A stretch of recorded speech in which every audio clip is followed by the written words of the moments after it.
신명기서 강의 43번째 시간을 갖겠습니다. 오늘 말씀의 제목은 에발산입니다. 지금 2세대 이스라엘 백성은 요단강을 건너 가나안 땅으로 들어가야 할 형국입니다.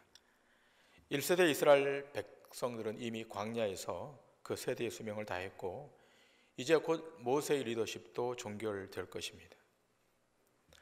모세가 바라보고 있는 2세대 이스라엘의 미래는 그리 밝지 않습니다.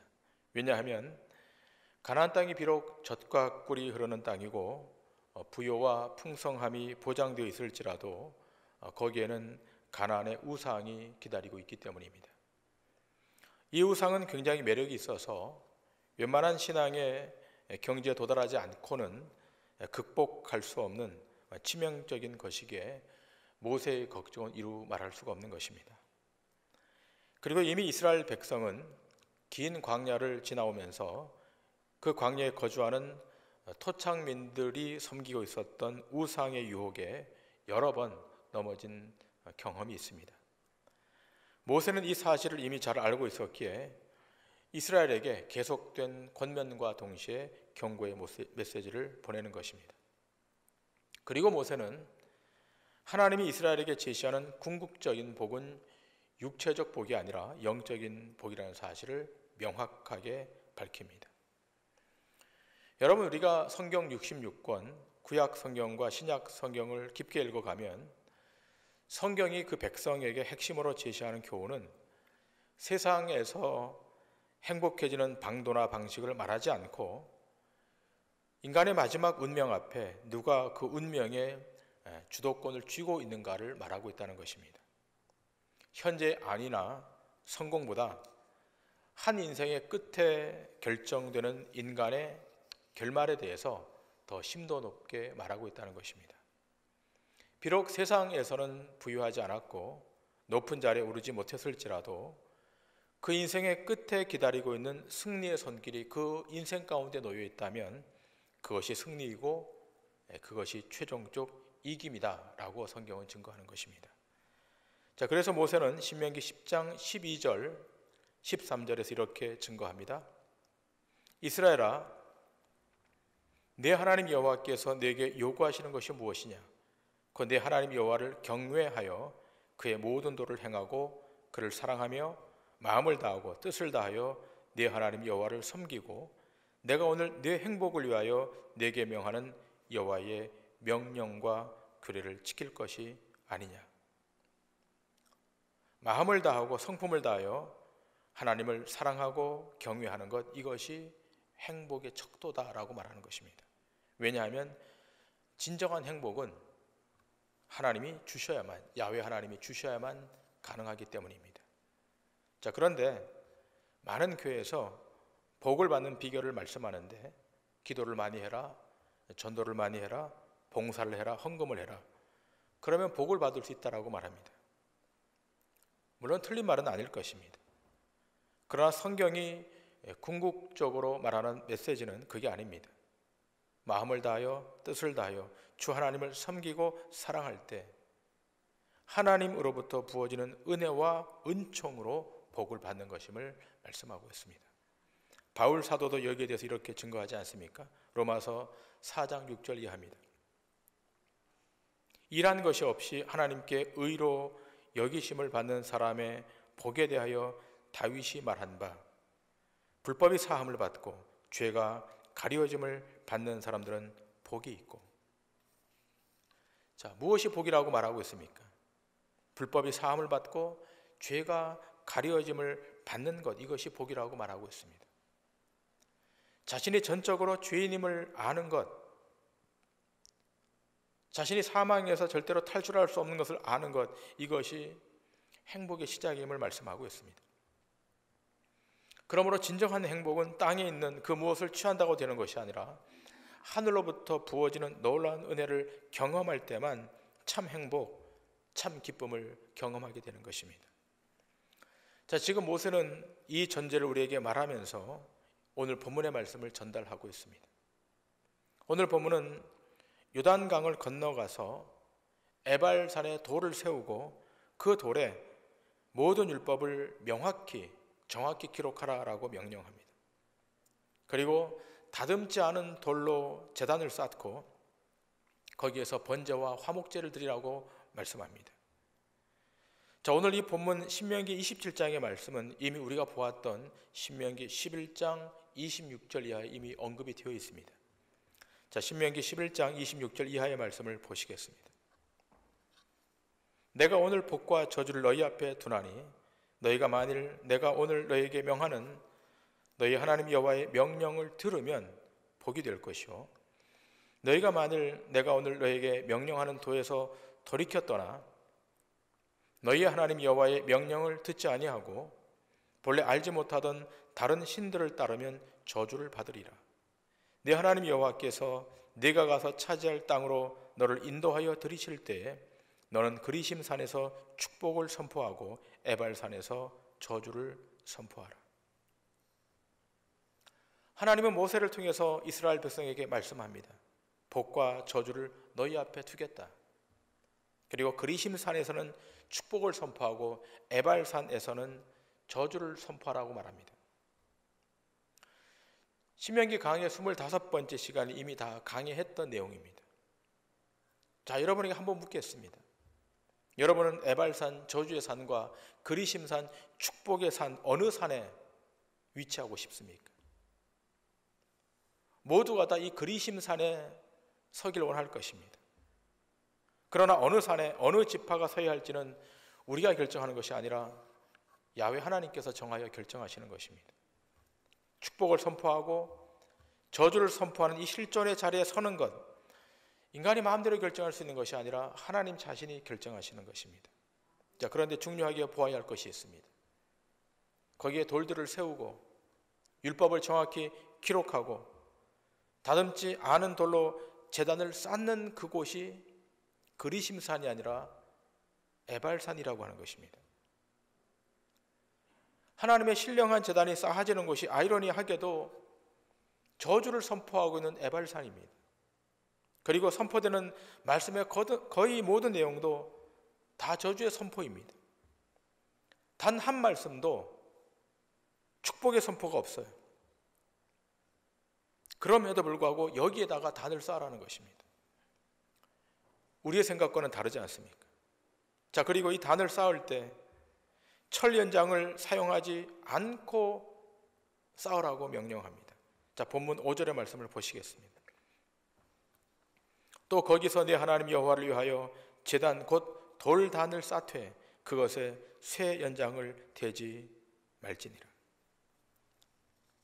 자, 제단을 쌓는데 돌단을 쌓는데 철 연장, 쇠 연장을 대지 말고 쌓으라는 것입니다. 그리고 그렇게 만들어진 단 위에 번제와 화목제를 드리라고 명령하십니다. 자, 여러분이 알다시피 이 번제는 자신의 죄가 속하도록 온전히 하나님께 드려지는 제사가 번제인 것이고 또 하나님께 드리고서 이웃과 함께 회복하는 제사가 화목제입니다. 자, 무엇을 시사하는 겁니까? 이 저주의 현장 곧 에발산에서 하나님의 단이 세워짐으로 하나님과의 관계가 회복되고 또 이웃과의 관계가 회복되는 것을 상징적으로 보여주는 것입니다. 자, 그런데 기억할 것이 있습니다.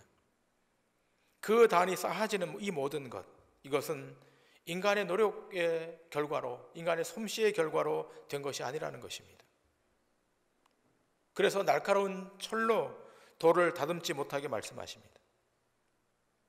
투박한 돌을 날카로운 철로 다듬어 쌓으면 누구든지 다 할 수 있는 것이기에 철을 사용하지 말고 쇠를 사용하지 말고 손으로 다듬어 쌓으라는 것입니다. 만일 자신들의 솜씨로 그렇게 되었다고 하면 에발산의 저주가 선포되는 자리이기 때문에 인간의 자랑을 발현하는 순간 그 저주 앞에 심판을 받기 때문입니다. 자, 여기는 온전히 하나님의 명하신 대로만 해야 되는 것이고 동시에 하나님이 어떤 말씀을 선포하시든 그 말씀을 아멘으로 화답해야 되는 자리입니다. 하나님이 어떤 말씀을 선포하든 그 말씀을 수용하라 라고 말씀하십니다. 여러분, 가끔 그 설교를 들어보면 어떤 성도님이 그 목사님의 말이 떨어지기가 무섭게 아멘이라고 말하는 경우를 종종 우리가 듣게 됩니다. 아멘 무슨 뜻입니까? 그 말씀을 내가 받겠다는 것입니다. 그리고 하나님께 영광을 돌리겠다는 것입니다. 아마 그런 차원에서 아멘 하시는 것 같습니다. 자, 그러면 그렇게 고백하는 아멘이 정말 어떤 뜻인가를 말씀을 통해서 한번 보기를 원합니다. 고린도후서 1장 20절의 말씀입니다. 하나님의 약속은 얼마든지 그리스도 안에서 예가 되나니 그런즉 그로 말미암아 우리가 아멘하여 하나님께 영광을 돌리게 되느니라. 하나님의 약속은 그리스도 안에서 예가 되는데 그 그리스도 안에서 하나님의 약속이 성취될 때 아멘으로 화답하면 그 하나님의 약속은 성취된다는 것입니다. 자, 아멘이라고 하는 것은 어디에 사용하는가 하면 하나님의 언약이 성취될 때, 하나님이 약속하신 바가 이루어질 때 그의 백성들이 아멘으로 신앙의 고백으로 화답하는 것입니다. 약속을 이루실 분은 우리가 아니라 하나님이십니다 라고 아멘으로 화답하는 것이 신자의 신앙의 고백인 것입니다. 자, 그런데 오늘 말씀을 보면 이 저주의 선포에 대해서도 아멘하라는 거예요. 축복의 선포에 대해서만 아멘하라고 말씀하고 있지 않고 이 저주가 선포되는 이 메시지에 대해서도 아멘으로 잠잠히 그 말씀을 들으라라고 권고하고 있습니다. 자, 신명기 27장 오늘 본문 9절과 10절입니다.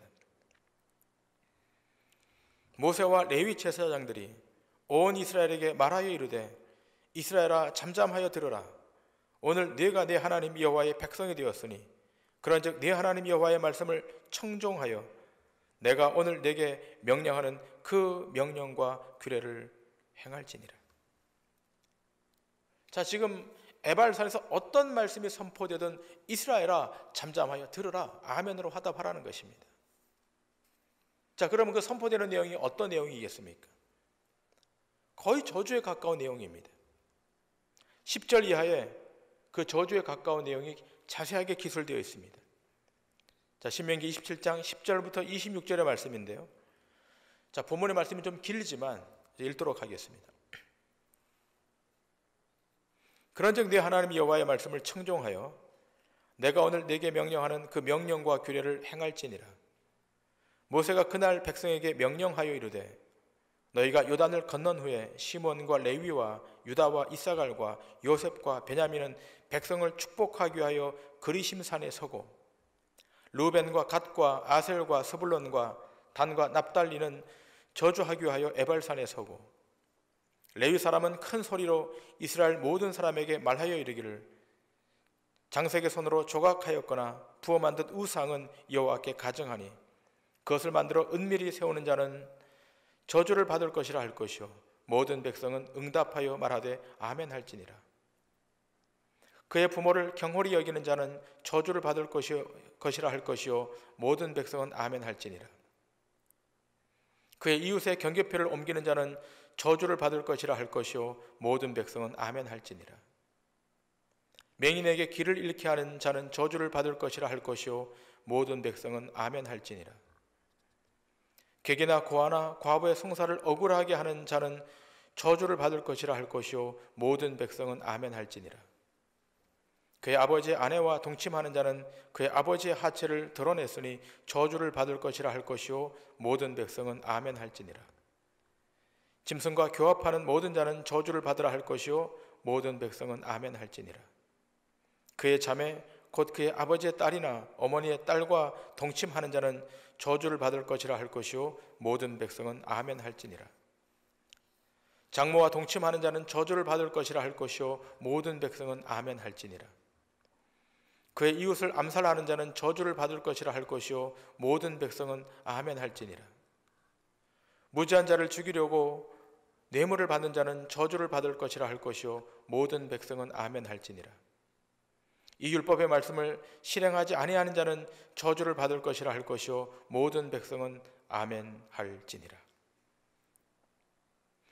자, 여기 지금 에발산에서 선포되고 있는 이 저주의 내용들이 대단히 많고 자세히 기록되어 있지 않습니까?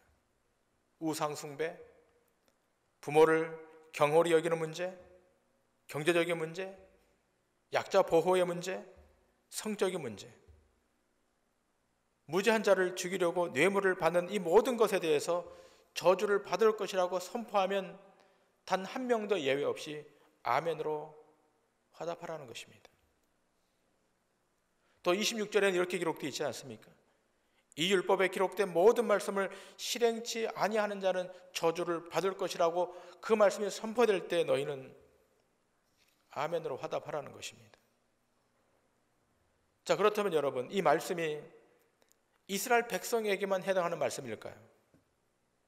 오늘 이 아침 예배드리는 여러분과 저에게는 해당이 없는 말씀인가라고 하는 거예요. 그 당시 문화가 다르다고 해서 과연 오늘 우리가 이 말씀에서 제외될 수 있는가라고 하는 것입니다. 여러분, 이런 저주의 선포에 대해서 과연 누가 아멘으로 화답할 수 있겠습니까? 만일 누군가가 여러분에게 당신은 저주를 받아야 합니다라고 말했다면 여러분 어떻게 반응하시겠습니까? 아니, 내가 왜 저주를 받아야 합니까? 라고 강력히 따질 거예요. 비록 내가 천사처럼은 못 살았다 할지라도 그렇게 나쁜 짓은 하고 살지 않았는데 왜 당신이 나에게 저주를 받아야 한다라고 말씀합니까? 라고 되받아칠 것입니다. 이렇게 반응하는 것이 보통의 사람들의 성정일 것입니다. 자, 그래서 감옥에 가서 물어보면 자기가 잘못해서 감옥에 왔다는 사람은 거의 없다는 겁니다. 다 누구누구 때문에 잘못돼서 왔다라고 이렇게 변명한다는 것입니다. 여러분, 저주를 받아 마땅하다라고 할 때 이스라엘 백성들 앞에 이것이 선포될 때 한 명도 예외 없이 아멘으로 화답하라고 오늘 본문은 도전하고 있습니다. 자, 그렇다면 어떤 사람이 그 저주의 선포 앞에 아멘으로 화답할 수 있는 것이겠습니까? 그것은 딱 하나의 경우일 때만 가능합니다. 자신이 하나님 앞에, 거룩하신 하나님 앞에 죄인됨을 아는 사람만 아멘으로 화답하는 것입니다. 자신의 죄됨을 아는 사람, 자신의 연약함과 부실함을 아는 사람만 그 앞에 아멘으로 화답하는 거예요. 여러분, 이사야서를 보면 이사야 선지자가 거룩하신 하나님을 배웠을 때 가장 먼저 고백했던 말이 무엇입니까? 화로도 나요, 망하게 되었도다. 망하게 되었다는 겁니다. 거룩하신 하나님의 나타나심을 보았을 때 얼마나 자신이 부족했는지, 얼마나 자신이 죄되었는지 망하게 되었다라고 고백했던 것입니다. 자, 이렇게 하나님 앞에 선 인간, 그 인간은 망하게 될 수밖에 없는 것입니다. 자, 그런데 구약 성경은 하나님의 직접적인 현현 나타나심을 말씀하고 있습니다. 하나님이 직접 선지자들 가운데, 하나님이 직접 이스라엘 백성들 가운데 나타나 주셔서 하나님을 만날 수 있었습니다. 자, 그렇다면 신약 시대를 살고 있는 신자들은 어떻게 하나님을 만날 수가 있겠습니까? 오늘 신약 성경이 우리에게 제시합니다. 그것은 십자가에 달리신 예수를 만날 때 하나님을 만날 수 있다라고 말씀하고 있습니다.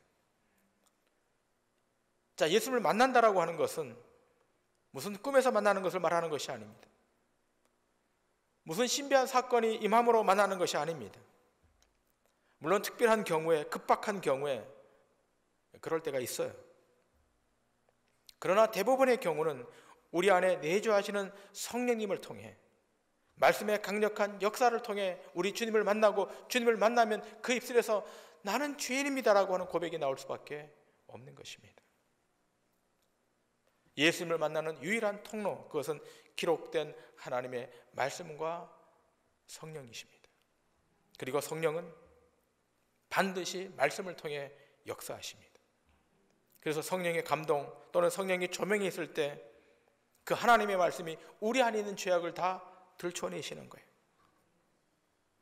하나님의 말씀을 깊이 읽어보면, 하나님의 말씀 안으로 깊이 들어가면 나의 허물과 나의 죄가 다 공개돼요.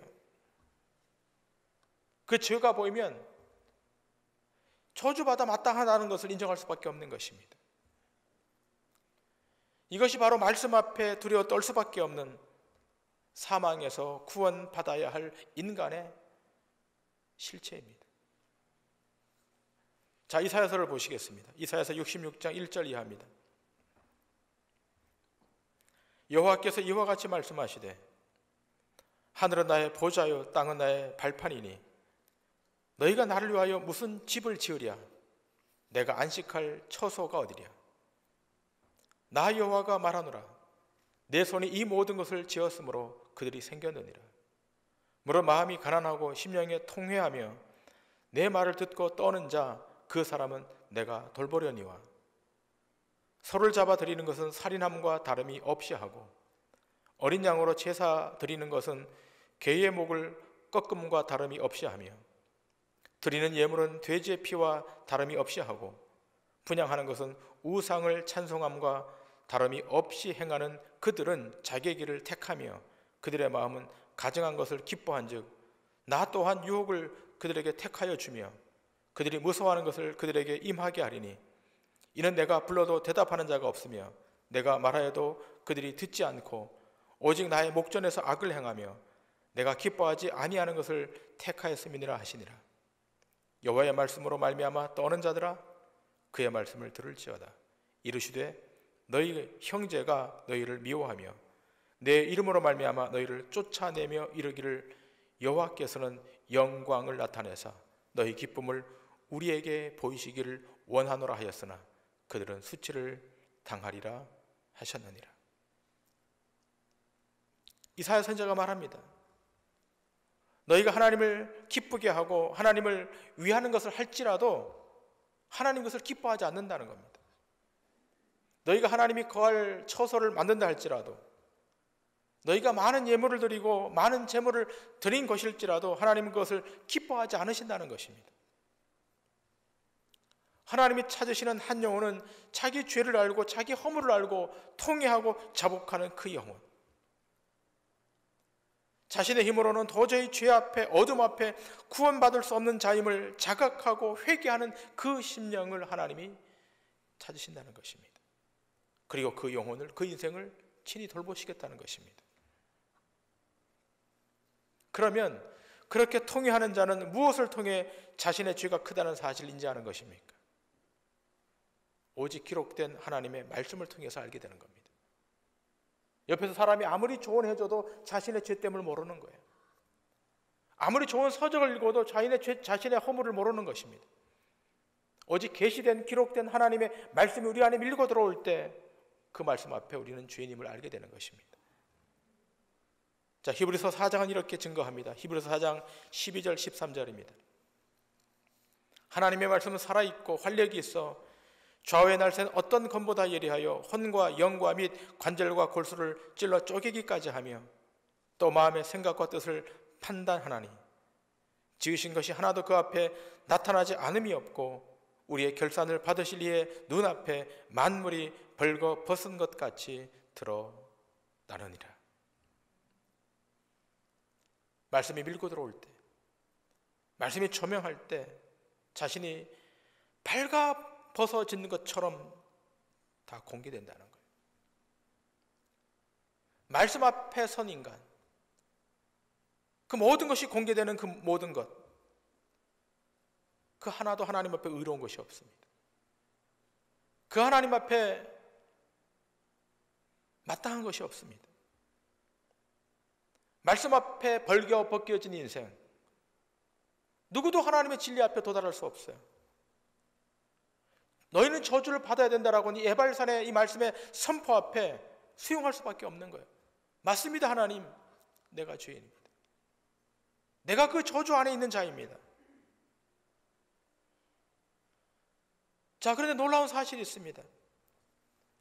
그 많은 저주를 받아 우리는 어둠의 자리에 갈 수밖에 없는데 그 저주를 대신해서, 우리를 대신해서 그 저주를 받아주신 분이 계십니다. 바로 대제사장이신 예수 그리스도. 우리가 받을 저주를 그분이 대신 받으십니다. 놀라운 기쁨의 소식입니다. 히브리서 4장 14절은 이렇게 증거합니다. 14절 이하입니다. 그러므로 우리에게 큰 대제사장이 계시니 승천하신 이 곧 하나님의 아들 예수시라. 우리가 믿는 도리를 굳게 잡을지어다. 우리에게 있는 대제사장은 우리의 연약함을 동정하지 못하실 이가 아니요 모든 일에 우리와 똑같이 시험을 받으신 이로되 죄는 없으시니라. 그러므로 우리는 긍휼하심을 받고 때를 따라 돕는 은혜를 얻기 위하여 은혜의 보좌 앞에 담대히 나아갈 것이니라. 자, 오늘 히브리서 기자는 말하고 있지 않습니까? 우리의 연약함, 인간이 죄로 인하여 자주 넘어짐을 동정하지 못하는 분이 아니시라 늘 동정하시고 체휼하심으로 우리의 죄를 대신 속죄해 주신다는 것입니다. 놀라운 신비한 말씀입니다. 에발산에서는 저주만 선포됩니다. 근데 놀랍게도 그 저주가 선포되는 그 산에 속죄의 제단을 우리 하나님이 만드신 것입니다. 왜 만드신 것입니까? 우리 인간은 다 저주 앞에 죽을 수밖에 없는 거예요. 다 허물 앞에 정죄받을 수 없는 인생들이에요. 그걸 이미 아시고 에발산 안에, 저주의 산 안에 제단을 만들어 주심으로 우리의 죄를 그 안에서 다 속해 주시는 거예요. 놀라운 신비가 그 안에 숨겨 있는 것입니다. 그리심산 안에 세우지 않고 에발산 안에 속죄단을 설립해 주심으로 우리가 받을 모든 그 죄의 대가를 예수님을 통해 받게 하심으로 우리 모두 다 구원의 자리에 도달할 수 있도록 길을 열어 주신 것입니다.